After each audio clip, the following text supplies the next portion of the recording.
Mon travail s'inscrit ici en marge d'un grand travail d'édition italienne des œuvres complètes de Diderot en Italie, les œuvres philosophiques complètes de Diderot, qui va paraître à la fin de cette année chez Bompiani. Donc je vous rends les résultats d'une recherche, disons, philologique sur les textes de Diderot, et notamment l'essai sur le règne de Claude de Néron.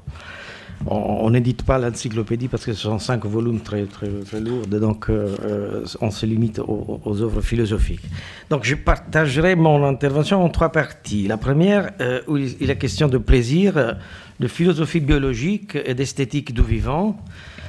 Et ensuite, je parlerai de la quête du plaisir entre stoïcisme et épicurisme, justement, dans cette tension continue perpétuelle chez Diderot entre la figure de Sénèque et la conception épicuriste du plaisir. Et ensuite, on ajoute par rapport au programme, c'est les éléments de physiologie. Les éléments de physiologie, le plaisir dans les éléments de physiologie, dont j'ai donné une édition critique ici en France, chez Champion, en 2004.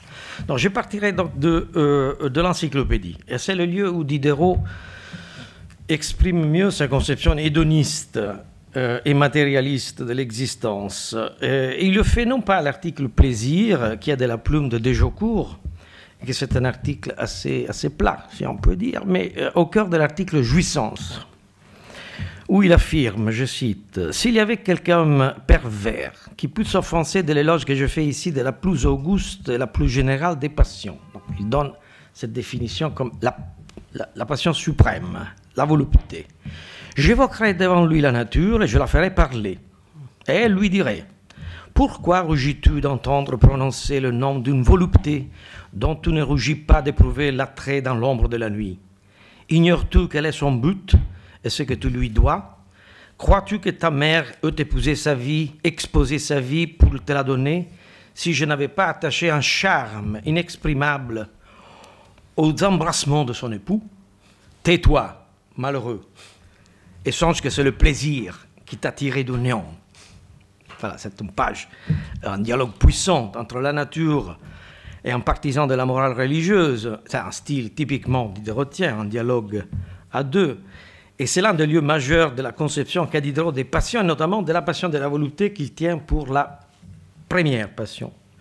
Or, les plaisirs se déclinent tout d'abord en termes de volupté. Volupté au sens physique et moral, comme il est dit dans le même article jouissance. Donc il y a une double déclinaison de la volupté au moral et au physique. Je cite, « Arrêtons-nous à la volupté qui perpétue la chaîne des êtres vivants et à laquelle on a consacré le mot de jouissance.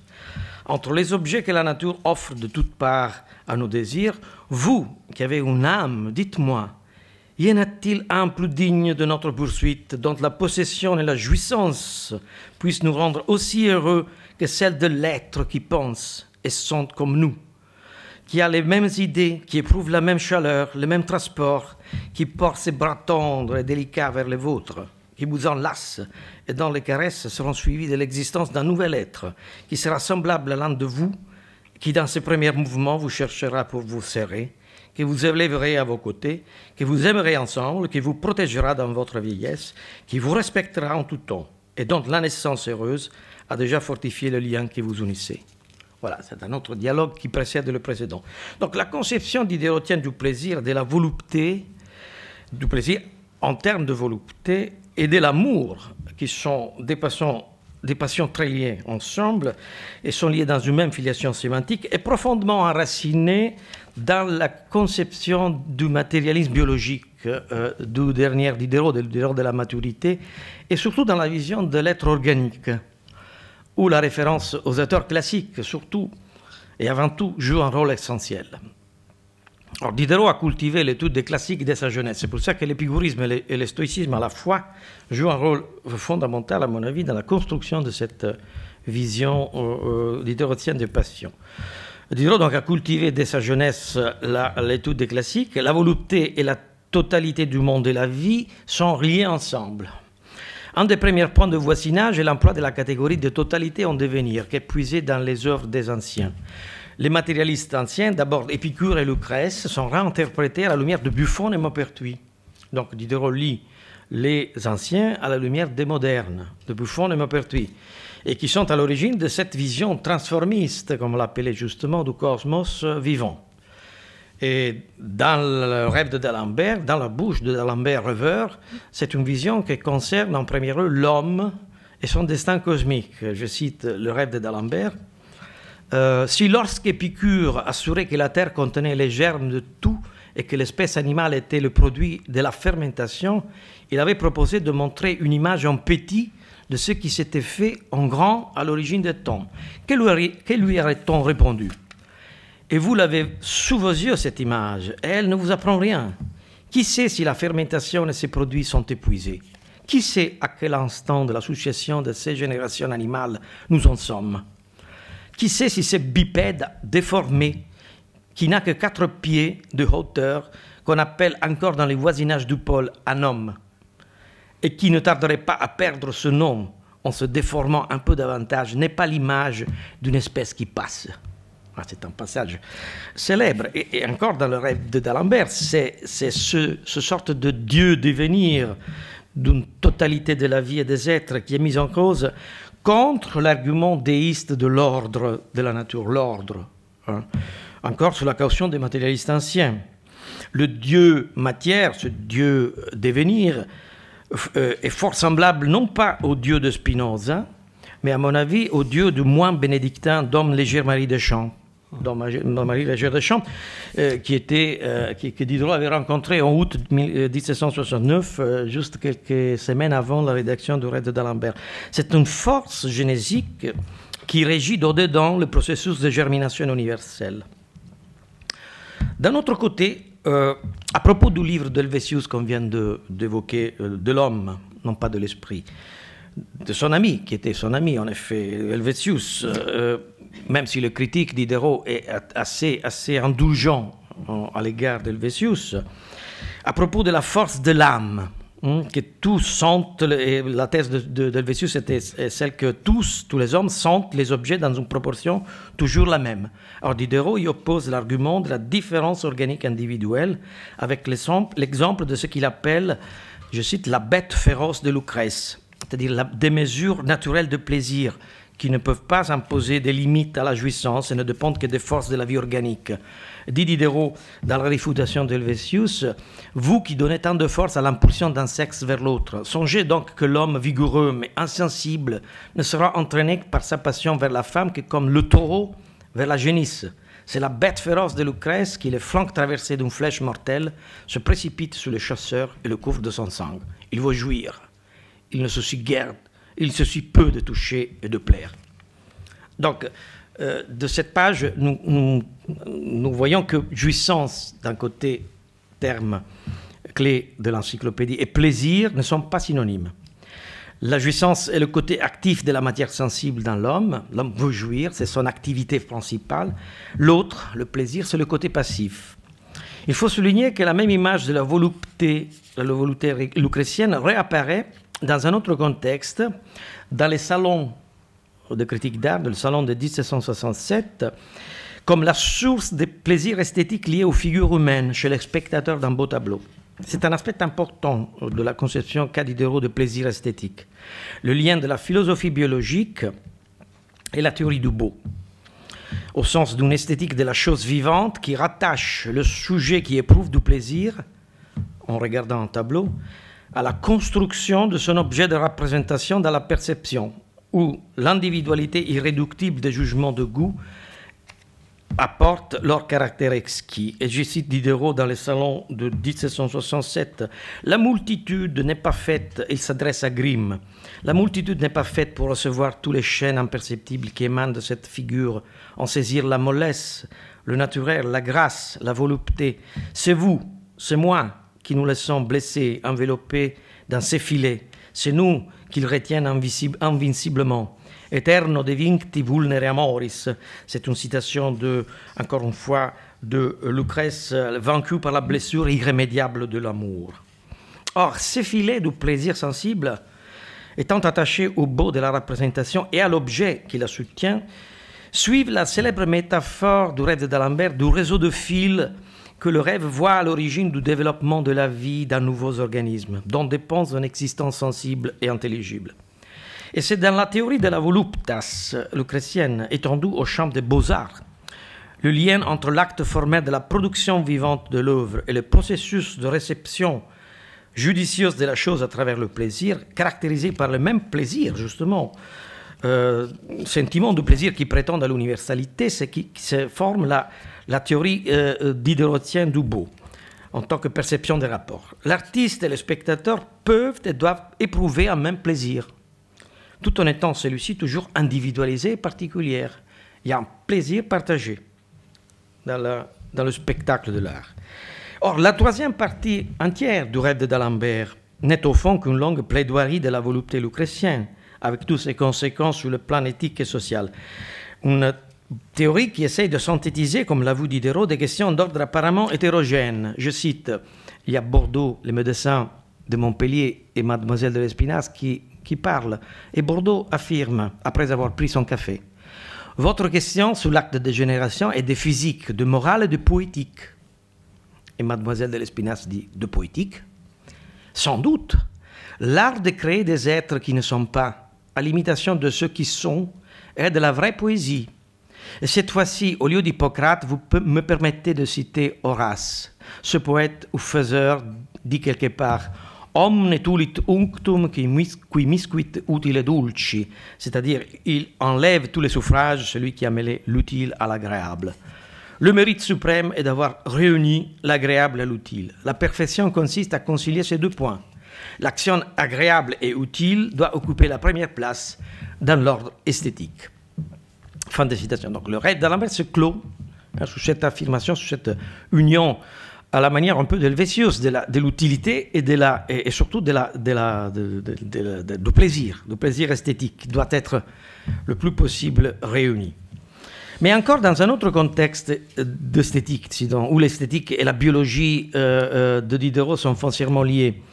C'est l'image lucrétienne encore de Vénus, fécondatrice, l'irrésistible compagne du plaisir et du devenir, qui emporte tout avec soi, qui se présente dans le discours de la poésie dramatique, en 1758, qui accompagne la pièce Le Père de famille, pour expliquer la fonction positive du contraste d'image dans la composition dramatique bien réussie. Et dit Diderot à ce propos, et il cite encore une fois Lucrèce.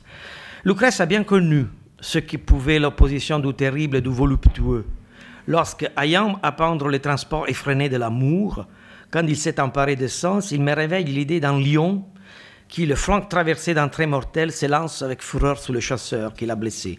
Le renverse, cherche à expirer sur lui et le laisse tout couvert de son propre sang. C'est la même image que Diderot avait évoquée tout à l'heure dans le salon. L'image de la mort est à côté de celle du plaisir dans les odes les plus piquantes d'Horace et dans les chansons les plus belles d'Anacréon. Et Diderot réitère cette opinion dans les lettres intimes à Sophie Volon, son amante.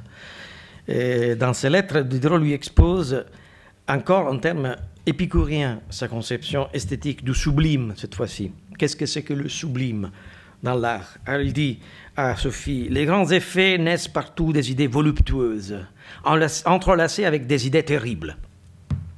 Par exemple, de belles femmes à demi nues qui nous présentent un breuvage délicieux dans les crânes sanglants de nos ennemis.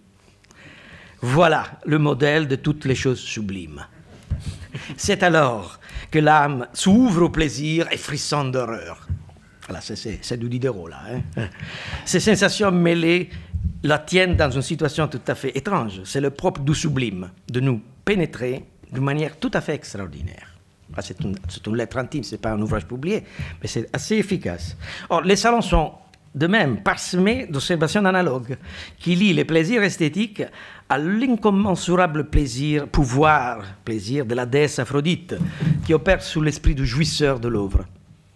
C'est un caractère, encore une fois, voluptueux, un terme et un adjectif sur lequel insiste Diderot, qui est propre et de l'âme du spectateur judicieux, parce que le sublime a affaire avec les idées esthétiques, comme voulait Kant d'ailleurs un peu après, et du plaisir et de l'opération de l'artiste vrai, comme l'appelle Diderot, par exemple Vernet Hubert Robert, lorsqu'il s'élance les deux au-delà de données pour pénétrer avec plaisir, et par le plaisir, les rapports invisibles de la forme. Et ce caractère est le même aussi caractéristique de l'âme du grand comédien. Dans le paradoxe sur le comédien, qui s'inspire précisément d'Épicure, il propose une définition, Diderot, de l'âme d'un grand comédien. Et il dit, l'âme d'un grand comédien a été formée de l'élément subtil dont notre philosophe, entre guillemets Épicure, entre parenthèses, remplissait l'espace qui n'est ni froid, ni chaud, ni pesant, ni légère, qui n'a fait aucune forme déterminée, et qui est également susceptible de toutes, ne conserve aucune. Le premier, l'autre interlocuteur, un grand comédien n'est ni un pianoforte, ni une harpe, ni un clavecin, ni un violon, ni un violoncelle. Il n'a point d'accord qui lui soit propre. Mais il prend l'accord le ton qui convient à sa partie. Et il sait se prêter à toutes. Alors l'art du grand comédien aussi consiste en fait à susciter le plus haut degré de plaisir dans l'esprit du spectateur par le paradoxe de son manque de sensibilité.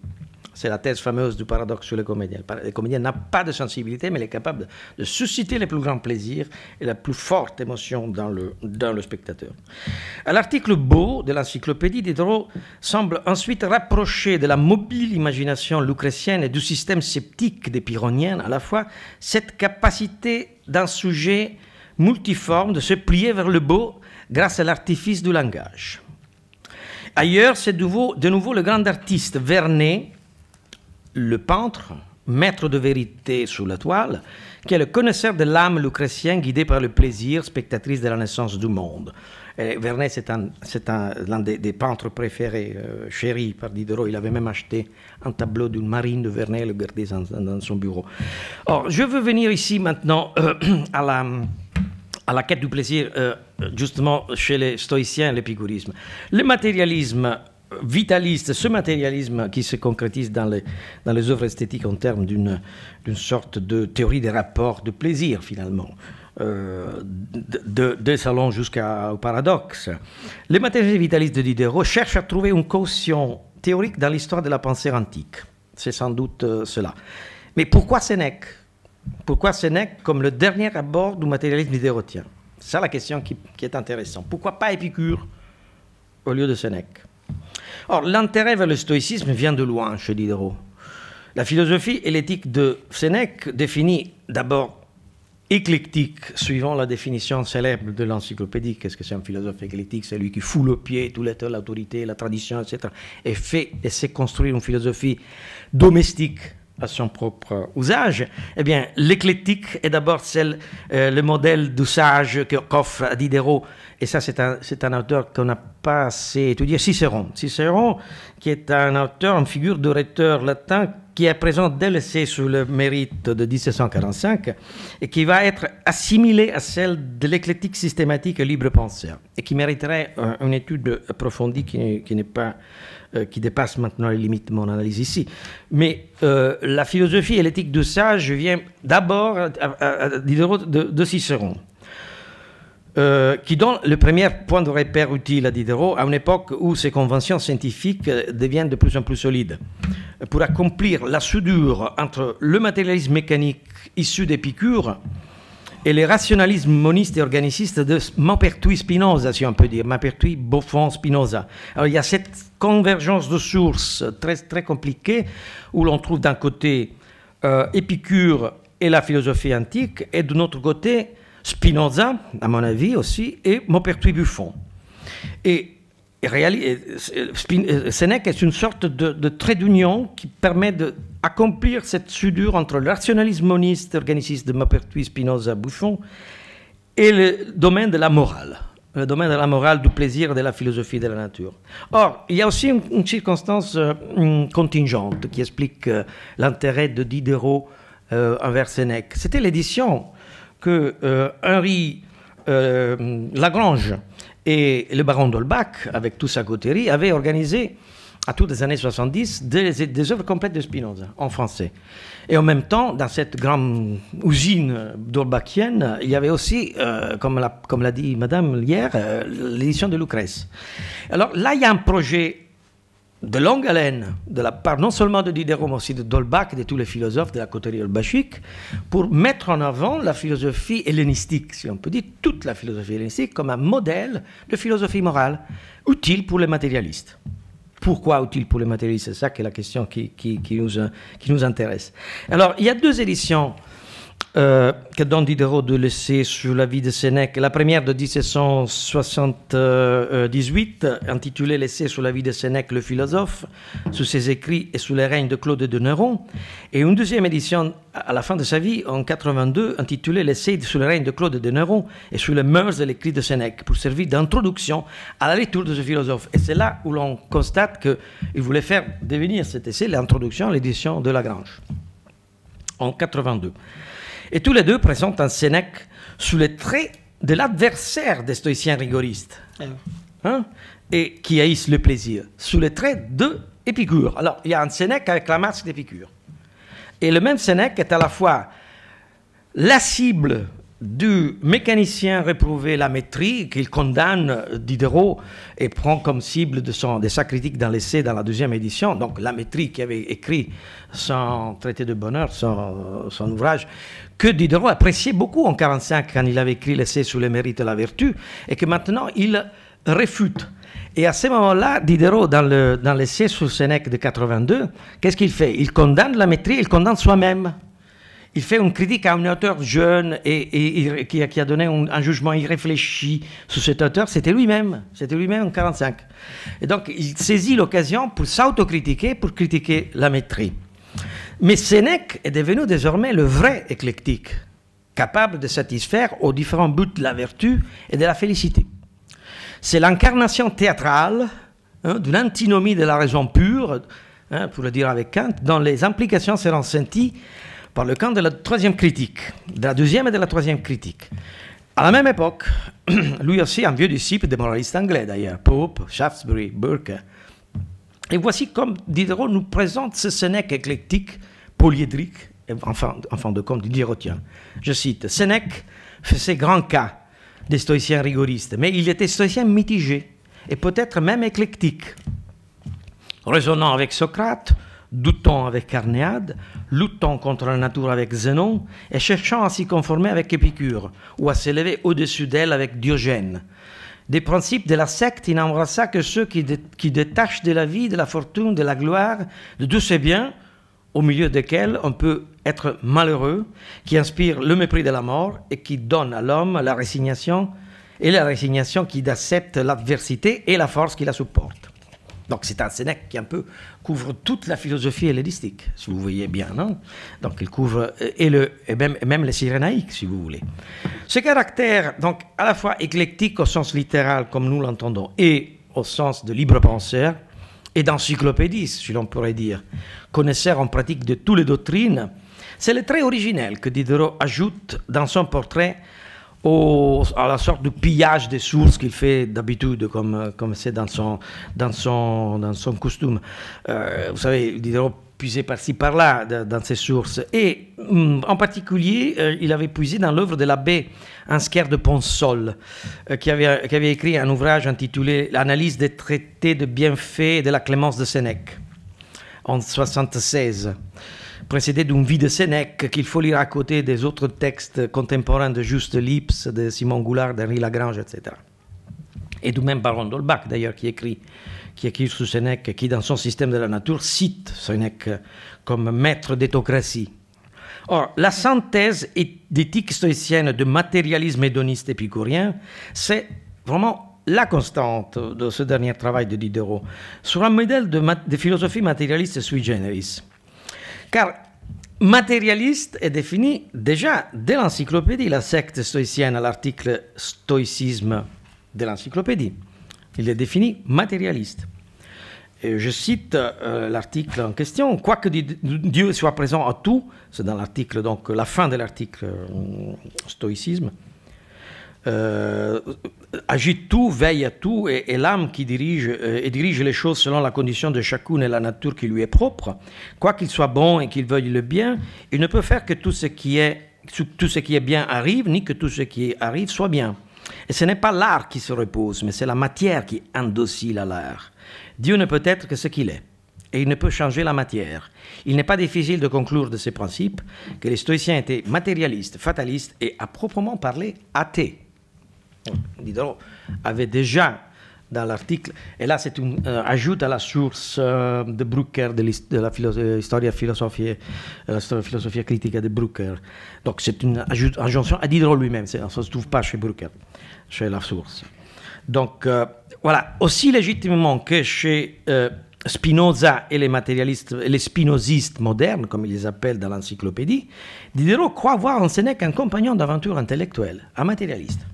En réalité, ce qui le meut à cette combinaison hasardeuse, si on peut dire, est le besoin de voir accompli le vœu d'une philosophie de la nature dont Hobbes et Gassendi sont les modernes représentants, et qui ne déroge pas aux instances du rationalisme organiciste, celui de Spinoza, qui vient de Spinoza, de l'interprétation homme matérialiste, entre guillemets, de Spinoza, qui avait conduit, et allait conduire encore plus décidément, les philosophes matérialistes, à travers Buffon et Maupertuis, à la fondation épistémologique des sciences de la vie, de la biologie naissante, qui se passe bien de tout recours à des causes finales et d'un Dieu dans les processus de la nature. Je vais passer, parce qu'on n'a pas assez de temps, encore 5 minutes, à la dernière œuvre de Diderot, parce que ça mérite, donc je saute un peu quelques passages autour de Zénon et de la critique des stoïciens rigoristes, comme on les appelle, pour venir aux éléments de physiologie et de la conclure. Or, vous savez que les éléments de physiologie n'a été jamais publié par Diderot, c'est un ouvrage posthume, laissé manuscrit en 3 exemplaires, dont un a été égaré, l'autographe, dont on parle jusqu'à la moitié du XIXe siècle, mais qui n'a pas été malheureusement retrouvé. Donc on a 2 manuscrits et qui ont été publiés la première fois avec l'édition à César, en 1875, et en 2e édition au début du XXe siècle. C'est un ouvrage posthume, donc, de Diderot, qui achève en quelque sorte le projet de fondation d'une épistémologie de nouvelles sciences de la vie, et surtout, cette fois-ci, il ajoute une science du cerveau. La 3e partie des éléments de physiologie est intitulée « Phénomènes du cerveau ». Et ce qui s'inspire du physiologiste suisse-allemand de Berne, Albrecht von Haller, et de son ouvrage, son grand ouvrage, L'Elementa Physiologiae Corporis Humani, en 8 volumes, publiés entre 1757 et 1766. Et c'est la source avouée de Diderot. Mais Diderot y ajoute beaucoup. Et cette fois-ci, il fait vraiment un travail épistémologique de réflexion sur les données de Haller. Et l'argument du plaisir, ici, est abordé du point de vue de la biologie de l'être vivant. La première occurrence de la notion de plaisir et de volupté, mais cette fois-ci, il s'agit de plaisir véritable, plaisir tout court, tombe dans les chapitres consacrés au mouvement. Chaque mouvement de l'être organique est accompagné d'un sentiment de peine ou de plaisir. Et il dit Diderot, dans l'animal, mouvement tonique permanent est la mesure de la force et de la santé. S'il s'accroît ou décroît plus dans une partie que dans l'autre, désordre. S'il se soutient ou décroît proportionnellement, harmonie. C'est un caractère tout particulier à l'animal, point de mouvement qui ne soit accompagné, précédé ou suivi de peine ou de plaisir, et qui n'est pour principe constant un besoin. Aussi, l'oisiveté est-elle toujours contraire à une machine vivante? C'est des caractéristiques du vivant, ça c'est le vitalisme organique de Diderot. Toute machine vivante émeut par quelque force, et chaque mouvement est accompagné selon sa forme de plaisir ou de peine. Le besoin est le principe constant de mouvement dans l'être vivant, qui s'accompagne toujours donc d'un sentiment, plaisir ou de plaisir. La dynamique de la vie est liée à cette alternance des opposés, qui est aussi des fois très proche de la mort. Dit Diderot, le plaisir et la peine sont 2 mouvements différents du diaphragme. Le plaisir peut dégénérer en peine. Ce tissu agité en sens contraire, comme il arriverait si l'homme recevait à la fois la sensation du ridicule et celle du pathétique, pourrait tuer l'animal. Le plaisir physiologique est donc, selon Diderot, le premier maître de l'animal. L'homme aussi est sous l'emprise du plaisir et de la douleur. Par exemple, à propos de la contractilité des muscles, dit Diderot, je cite, « Si le muscle est solitaire, la contraction est constante. Cette constance naît de la vie même. Le plaisir et la douleur ont été les premiers maîtres de l'animal. Ce sont eux qui ont appris peut-être à toutes les parties leurs fonctions et les ont rendues habituelles et héréditaires. Alors même les fonctions primaires de la vie animale, comme l'allaitement de l'enfant chez la mère, sont donc soumises à une loi hédonique de leur exercice physiologique. Il dit Diderot, toutes les mères, femmes et animales, ne nourrissent qu'à la condition d'y trouver du plaisir. Le nourrisson chatouille la nourrice par le téton.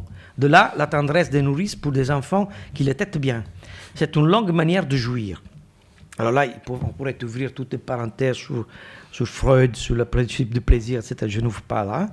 Mais là, Diderot entre dans sa doctrine organiciste et vitaliste des éléments de physiologie et emprunté aux médecins de Montpellier. La doctrine du triumvirat de la vie. Cerveau, cœur, diaphragme, qui est emprunté à la médecine de Montpellier, en particulier à Théophile de Bordeaux. Diderot souligne à maintes reprises, et non seulement dans les éléments, mais dans la réfutation, dans l'arrêt d'Alembert, la localisation du sens du plaisir dans le diaphragme. On a du plaisir en partant de l'estomac, du diaphragme. Le diaphragme est le siège de toutes nos peines et de tous nos plaisirs. Sa liaison, sa sympathie avec le cerveau, il est en relation triangulaire avec le cœur. Donc, toutes les peines d'amour sont liées au diaphragme, et le diaphragme le transmet au cœur, le transmet au cerveau, etc. Il y a une triangulation là, toujours. Alors, c'est la différence du diaphragme qui fait les âmes pusillanimes et les âmes fortes. On ne sait pas encore comment on lui donne du ton. L'âge seul a quelques empires sous cette membrane. La tête fait les hommes sages, le diaphragme les hommes compatissants et moraux. Ce sont les deux grands ressorts de la machine humaine. Or, cette doctrine du diaphragme, et du tripode, du triumvirat de la vie, a des corollaires. Or, je passe sur toutes les descriptions des organes de la génération, vagin, testicules, etc., faites pour donner du plaisir, pour venir à la théorie des sensations et du phénomène du cerveau. Or, Diderot parvient ici à la conclusion, j'arrive moi aussi à ma conclusion, que le plaisir se situe dans les rapports qui s'établissent entre le cerveau et l'organe dans le processus de la perception. De chaque organe a sa sensation particulière, comme dans le cas de l'œil, par exemple, et de la vue. La sensation n'est jamais simple, mais composée de multiples opérations qui se font dans l'acte de la perception et qui impliquent le concours des autres organes en sympathie et d'autres modalités sensorielles. Donc, il y a une sorte de synesthésie de la perception du plaisir. Le plaisir est accompagné, accompagné par les plaisirs au pluriel des autres organes. Car les nerfs sont partout dans le corps, dit Diderot. D'abord le toucher, voilà, le primat du toucher comme sens matérialiste. Voilà, c'est peut-être là qu'on trouve une évidente affirmation claire et nette de cette primat du toucher qui est une sensation primordiale, qui régit et coordonne toutes les autres. En quelque sorte, dit Diderot, le toucher, chaque sensation est une espèce de toucher. Et dit Diderot, dans l'impression violente, il paraît que l'organe ne sent que comme organe du toucher, en général, et non comme organe d'un tel toucher. C'est de la peine ou du plaisir. Êtres organisés, chaque partie de ces êtres a son plaisir et sa douleur. Cela s'étend peut-être jusqu'à la molécule sensible et vivante. Donc c'est un loi général et universel de la nature. Et sur ce point, Diderot affirme le primat éthique et anthropologique du plaisir qui doit s'affirmer sur et contre la nature physiologique du phénomène cérébral de la sensation en général qui assigne toujours une sorte de primat naturel à la douleur chez tous les animaux. Là, c'est une question qui est commune à tous les matérialistes. L'homme et alors anthropologie négative, l'homme est un être qui est plus susceptible à la douleur qu'au plaisir. Donc c'est pour cela qu'une éthique matérialiste doit absolument privilégier le plaisir comme son but et son sujet, enfin son argument central. Et dit Diderot, pourquoi sommes-nous plus susceptibles de la douleur que du plaisir, ou plus sensibles à la douleur qu'au plaisir? C'est que la douleur agite les brins du faisceau d'une manière violente et destructive, et que le plaisir, au contraire, ne les tiraille pas jusqu'à le blesser, ou que quand cela arrive, le plaisir se change en douleur. Ni la douleur corporelle ni la douleur morale n'est point une passion. Je ne doute point que chaque passion n'est une espèce de poule qui lui soit propre, ainsi que chaque organe ou maladie. Or, la nature du plaisir est donc telle que chaque organe a son propre plaisir qui se démarque par rapport à celui des autres. et ça, c'est la conception fédérative de l'être vivant qui vient à Diderot de la médecine de Montpellier, de Théophile de Bordeaux. Diderot se fait partisan d'une conception pluraliste de l'hédonisme qui tient de son matérialisme organiciste. Par là, il arrive à définir, par exemple, le sophisme du plaisir à l'égard de l'amour. Il dit « association fausse et capricieuse de l'idée de plaisir avec l'idée de beauté. Si je suis heureuse entre les bras de cette femme, donc elle est belle, donc il faut avoir l'œil comme elle a, la bouche comme elle a, pour me rendre aussi heureuse. Sophisme du plaisir. Nous raisonnons de ces défauts comme de ceux d'un grand homme. S'il n'avait pas de tels défauts, il ne serait pas ce génie, etc., etc.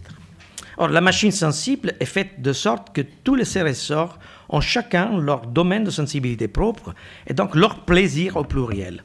Or, en conclusion, la quête du plaisir chez le dernier Diderot s'achève sous cette vision vitaliste, organiciste de l'être vivant, fédératif et de l'homme, esclave en quelque sorte de ses propres sentiments de plaisir et de plaisir, qui se rattache néanmoins aussi à la fonction intellectuelle la plus haute, la mémoire. Et là, il faudrait ouvrir une parenthèse que je ne peux pas ouvrir ici, la mémoire qui elle est aussi accompagnée toujours de peine et de plaisir. Comme le philosophe le rappelle dans les manuscrits de Pétersbourg, qui est l'ébauche préparatoire des éléments où cette faculté, la mémoire, a beaucoup plus d'espace. Or, l'esprit de l'homme de génie lui-même en dépend, aussi bien que l'esprit de l'homme le plus vulgaire, le plus abruti. Encore une fois, c'est à la leçon des épicuriens qu'il faudrait se rapporter dans l'essai de Sénèque qu'on vient d'analyser, pour trouver une issue à cette philosophie naturelle du plaisir qui semble néanmoins l'emporter finalement sous les meilleurs propos du moraliste. Donc, entre le plaisir et la vertu, c'est le plaisir qui prime. Or, dans l'éternel conflit que pose Diderot entre le cœur et la raison, entre la vertu et le bonheur, ce sera le cœur, encore une fois, qui gagnera le dernier combat philosophique pour la vérité. Merci de m'avoir écouté.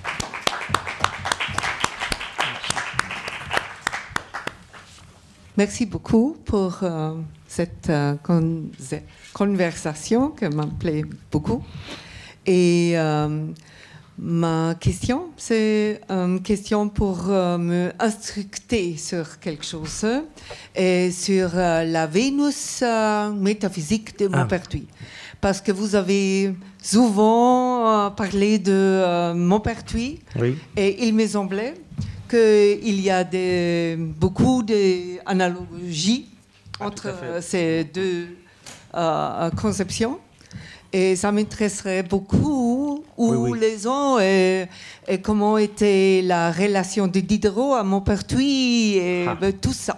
Ah oui, oui. Merci. C'est une grande question parce que c'est à l'époque de l'interprétation de la nature que Diderot rencontre la première fois le docteur Baumann, auteur de cette dissertation sur les corps organisés, qui était le pseudonyme de Pierre-Louis de Maupertuis, qui avait écrit à la même époque la Vénus physique. Et c'est là où Diderot rencontre justement sur la question de la mémoire de la matière, n'est-ce pas, des intéressantes observations de Maupertuis autour de la présence dans l'être organique, dans les molécules de l'être organique, des sortes de sentiments d'aversion, de mémoire, d'affinité, qui permettent d'expliquer toutes les lois de l'hérédité et de la génération des traits similaires entre enfants et parents. Et donc, c'est Maupertuis qui donne à Diderot, à mon avis, et c'est depuis l'époque, donc on parle de l'interprétation de la nature, 1753, l'idée de cet caractère sensible et énergétique de la matière, non seulement sensible, mais aussi énergétique de la matière, par laquelle la matière elle-même est douée d'une sorte de mémoire. Et c'est Maupertuis qui l'avait suggéré. Mais il y a plus, parce qu'à l'époque même où Diderot connaissait la Vénus physique, il avait connu l'essai de philosophie morale, ou la question de plaisir. Et là aussi, Diderot retrouve cette thèse que je viens de mentionner sur le primat, de la douleur, le primat physiologique de la douleur, et une anthropologie négative par laquelle, disait Maupertuis, l'homme est plus fait pour la douleur que pour le plaisir. Parce qu'il y a une loi anthropologique, une sorte de loi anthropologique par laquelle nous sommes portés avec le temps à perdre d'intensité dans les plaisirs. Plus le temps passe, plus le plaisir diminue. Il y a une sorte de loi de rapport inversement proportionnel entre la durée du plaisir et l'intensité. Autrement dit, si j'écoute pendant des dizaines de jours la même pièce de musique très belle, au 10e jour, je suis nausé, dégoûté. Même si ce plaisir se prolonge trop. Et là, c'est là qu'il trouve Diderot toutes ces suggestions sur cette loi de la proportionnalité inverse de l'intensité et de la durée. Et c'est là aussi où elle trouve la thèse fondamentale de la faiblesse fondamentale de l'être humain, qui est plus soumis, plus susceptible de la douleur que du plaisir. Donc, Maupertuis, c'est un personnage fondamental dans ce contexte, parce qu'il a suscité tant de débats, surtout autour de cette question, et avec Madame de Châtelet aussi, bien sûr, vous l'avez évoqué tout à l'heure. Aussi l'idée du Maupertuis, le bonheur n'est pas épicurien. Maupertuis n'a pas une idée épicurienne du bonheur. Non, c'est vrai. Oui. Oui. Alors, parce que pour ça, cette idée que quand Diderot change son avis sur ça, il est influencé par Maupertuis de nouveau? Alors, je pense pas, parce que là, la période dont je me suis occupé là, sur l'essai de Solène de Claude de Néron et les éléments de physiologie, il a changé complètement de référence culturelle et scientifique, si on peut dire. Parce qu'il commence à lire tous les médecins de Montpellier, et ce sont les médecins de Montpellier qui lui donnent beaucoup d'idées à l'époque. C'est-à-dire Barthès déjà, le fameux Barthès, Les mondes, la science de l'homme, les médecins qui ont contribué à l'encyclopédie, Ménouret de Chambaud, le même Bordeaux, qui avait-il d'autres enfin, tous les grands médecins qui ont contribué à l'encyclopédie, surtout Ménouret de Chambaud, et qui avait formulé cette théorie fédérative de l'être humain. Et surtout le fait que les organes qui composent notre corps sont chacun doués de leur forme de toucher plaisir, toucher très plaisir. Je voudrais dire 2 mots au propos du toucher, qui a été évoqué aussi lors de la communication précédente de Postigliola. On a parlé beaucoup du toucher comme sens matérialiste par excellence. Je nuancerai un peu, j'estomperai un peu ça, parce que n'oublions pas que le premier à valoriser le toucher a été rien moins que Aristote. N'oublions pas que Condillac est, surtout à partir du traité des sensations, est le philosophe du toucher par excellence. Et n'est pas du tout matérialiste. Au contraire, il joue le toucher contre le matérialisme.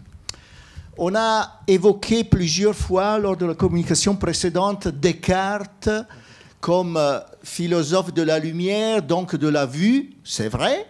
Mais il faut ajouter que pour Descartes, voir, c'est toucher. C'est toucher. C'est un bâton qui relie l'œil à la réalité comme le monde est plein. Donc, c'est trop facile, c'est trop rapide de dire que le toucher est le sens des matérialistes et la vue est le sens des rationalistes ou des idéalistes. Hein? J'irai plus prudent sur cela.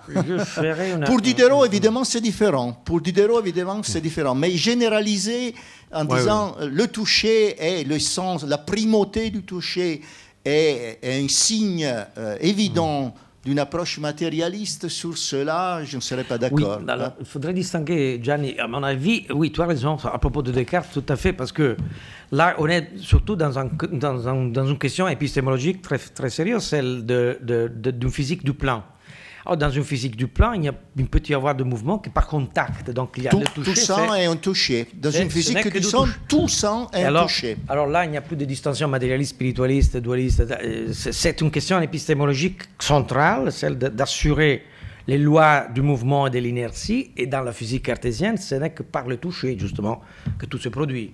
Mais là, on est dans un domaine biologique. Alors, dans le domaine de la biologie, ce qu'on appelle pas encore biologie, mais dans la médecine et de l'être organique, dans la doctrine de l'être organique, là, intervient cette, comment dirais-je, cette nouvelle notion épistémologique qui est celle d'un toucher qui intervient dans les molécules mêmes, comme dit Diderot, qui constituent l'être vivant et qui se passent. Hein, d'ailleurs, ça faisait problème à Diderot, la question de l'action distance de Newton. C'est un des problèmes sur lesquels il se détache de Newton. Parce qu'il dit comment peut-il y avoir ce mouvement sans qu'il y ait des molécules qui se touchent, qui s'entremêlent, qui se... Oui, sur Diderot, je suis tout à fait d'accord. Je voulais te poser une question aussi. Comme la plupart de nous ne sommes pas spécialistes d'histoire de la médecine comme toi, pourquoi cette fonction centrale du diaphragme? On peut expliquer rapidement pour nous qui sommes ignorants que le diaphragme prend toute cette importance à l'époque du vitalisme de Montpellier, de Bordeaux et par conséquent chez Diderot. Parce que on n'arrive pas à comprendre, n'étant pas spécialiste d'histoire de la médecine, cette centralité du diaphragme. Mais écoute, la question ne l'a pas inventé Diderot. La centralité du diaphragme lui vient là aussi d'une tradition qui remonte à la fin du XVIIe siècle. C'est-à-dire à l'école de Montpellier, à l'époque où travaillaient certains auteurs qui ont introduit cette vision fédérative de l'être organique, et notamment des gens comme Vieuxin, qui est un physiologiste qui a écrit d'ailleurs une grande Neurographia Universalis, où il avait mis en rapport le cerveau, avait fait une sorte de diagramme entre les rapports entre les organes centraux, qui étaient par la tradition le cœur et le cerveau, mais il avait ajouté le diaphragme comme un point d'intersection entre le cœur et le cerveau. Et là, c'est la médecine de Montpellier de la fin du XVIIe siècle qui commence à introduire Chirac, par exemple, non Jacques, mais François Chirac, qui était un médecin, le premier médecin du roi, avait écrit aussi quelque chose là-dessus au début du XVIIIe siècle. Et ses élèves, et moi j'ai édité un texte de Maubec, que tu connais bien, là, les principes physiques de la raison et des passions des hommes, qui était un médecin de Montpellier, élève de Chirac, lui aussi, il a introduit la même fonction, si on peut dire, non, du diaphragme comme le centre des passions, du plaisir et du déplaisir. Or, d'où vient, au médecin de Montpellier, viennent des expériences faites autour il faisait des expériences sur les malades. Évidemment, ils avaient constaté par expérience, et c'est des médecins empiriques, que la plupart des maladies de l'esprit et des passions venaient d'une sorte de malaise qui était lié à la digestion. Voilà. Et n'était plus une question, c'était une forme de matérialisation des questions qui avaient été auparavant attribuées à d'autres causes. Donc il y a tout un courant de la médecine de Montpellier qui va dans cette direction-là, et qui arrive jusqu'aux médecins de l'encyclopédie, Menoret de Chambaud y compris. Ouais. Oui, j'ai été très intéressée par la manière dont vous montrez les formes d'appropriation des passages de Lucrèce sur l'amour par Diderot. Et il m'a semblé, à vous entendre, que en fait, Diderot fait une lecture de Lucrèce qui va à l'inverse des conclusions que Lucrèce tire de ses descriptions de la fureur amoureuse, etc., puisque c'est dans le sens du sublime, et donc finalement d'une sorte de réhabilitation de cet amour qui prend possession de tout l'être, hein, jusqu'à le mettre hors de lui, alors que pour Lucrèce, c'était des images dissuasives en quelque sorte. Oui. Et c'est intéressant parce que en fait, cette ambivalence, elle est dans Lucrèce. C'est-à-dire que la poésie donne à ces évocations une force qui est communicative aussi, et qui peut, dont Montaigne était sensible à cela, et qui peut jouer à l'inverse de la philosophie, et puis, enfin de la philosophie dont Lucrèce se fait le porteur. Oui. Voilà. Oui, je suis tout à fait d'accord, et surtout sur le point que Diderot rejoue Lucrèce à l'inverse. Il prend ces images et ces pages célèbres sur l'amour qui étaient faites pour dissuader de la passion amoureuse, au contraire, comme des témoignages de sublime qu'il y a dans l'amour, de la hauteur même que cette passion revêt dans la vie humaine. Et donc il fait une sorte d'apologie de l'amour, paradoxalement au sens lucrétien, mais en rejoignant de façon inverse, en négatif. Là. Donc Diderot est conscient quand même, non moins du caractère illusoire dont est forgée, dont est pétrie la passion d'amour. Voilà, ça oui. Mais néanmoins, il a revalu comme quelque chose de positif. Mais surtout dans l'art, surtout dans la représentation et dans l'art. Merci. Merci beaucoup. Très utile.